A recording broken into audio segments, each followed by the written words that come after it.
is a recent incarnation of God.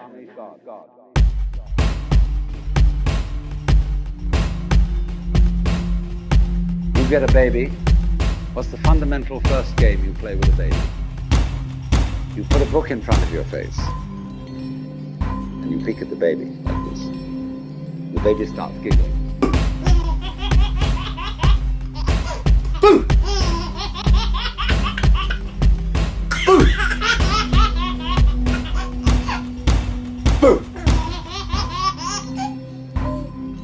Boo! Because the baby is close to the origins of life. It comes from the womb, really knowing what it's all about, but it can't put it into words. See, what every child psychologist really wants to know is to get a baby to talk psychological jargon and explain how it feels. But the baby knows. You do this and this, and the baby starts laughing. Because the baby is a recent incarnation of God. A recent incarnation of God. Because the baby is a recent incarnation of God. Because the baby is a recent incarnation of God. You can feel yourself not as a stranger in the world, not as something here on probation, not as something that has arrived here by fluke, but you can begin to feel your own existence as absolutely fundamental. What you are basically, deep, deep down, far, far in,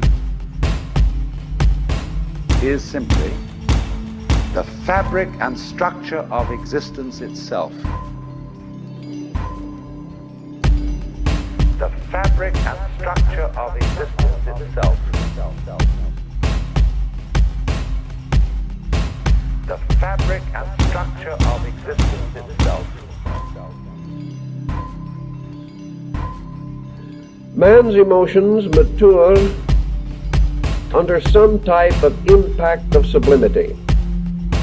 Sublime things, noble things, truly great things raise us to new inward appreciations. We naturally desire to experience emotionally all things as good or beautiful. Emotions seem to release a tremendous intensity of what we call affection.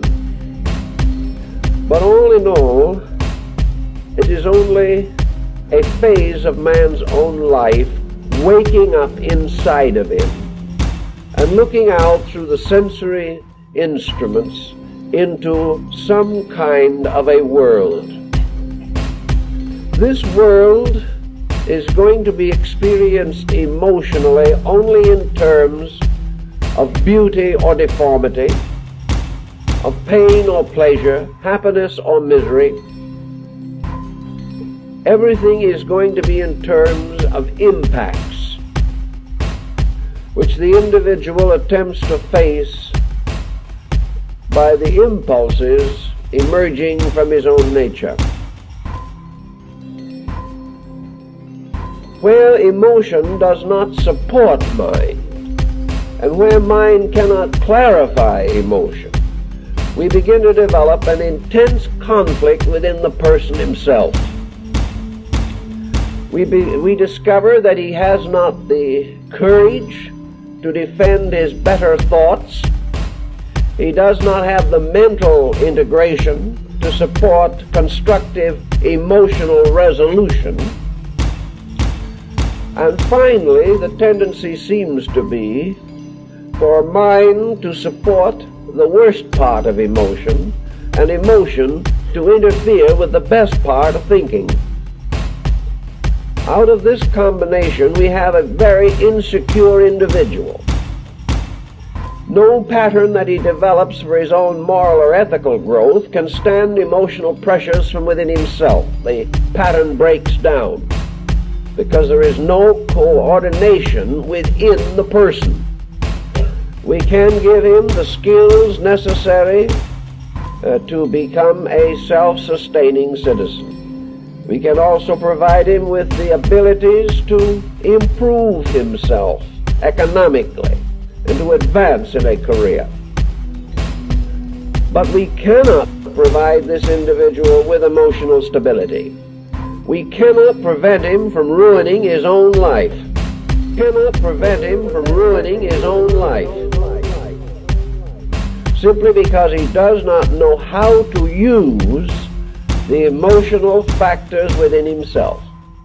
You tell the individual what he should do emotionally, and he will agree with you, and then pathetically announce that he cannot do it. And wherever we find emotions, we find persons browbeaten by them. If emotions are not organized, are not brought into some kind of constructive pattern, they beat the person to whom they belong for his entire lifetime. They whip him. They whip him. They whip him. Before he gets through life, he realizes that his emotions have largely destroyed his career or his hope or his inspiration or aspiration toward a better life. The man taking over the universe because God didn't seem big enough to handle the job is something that we all might think about occasionally. Right. Are you gay? No. I just didn't want to be like, oh, I want to be a girl. I kind of just did it kind of in stages. Okay. Because of your external genitalia, you're assigned as male. But that's not what you feel like inside.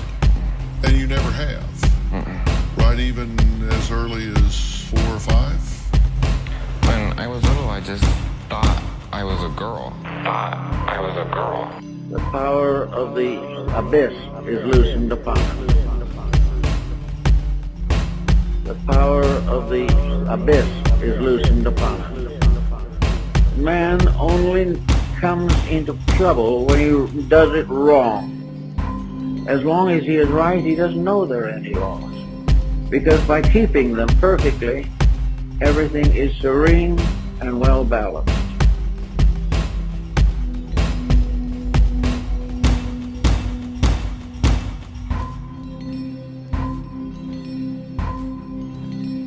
But the moment self-interest takes over, the power of the abyss is loosened upon us. The power of the abyss is loosened upon us. The power of the abyss is loosened upon us. The whole game that our culture is playing is that nothing really happens unless it's in the newspaper. So when we're at a party, and there's a great party, somebody said, it's too bad there wasn't a tape recorder.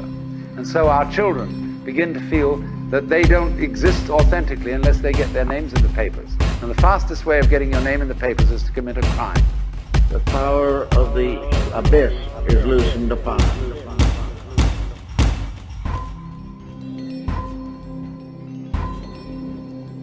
The power of the abyss is loosened upon us.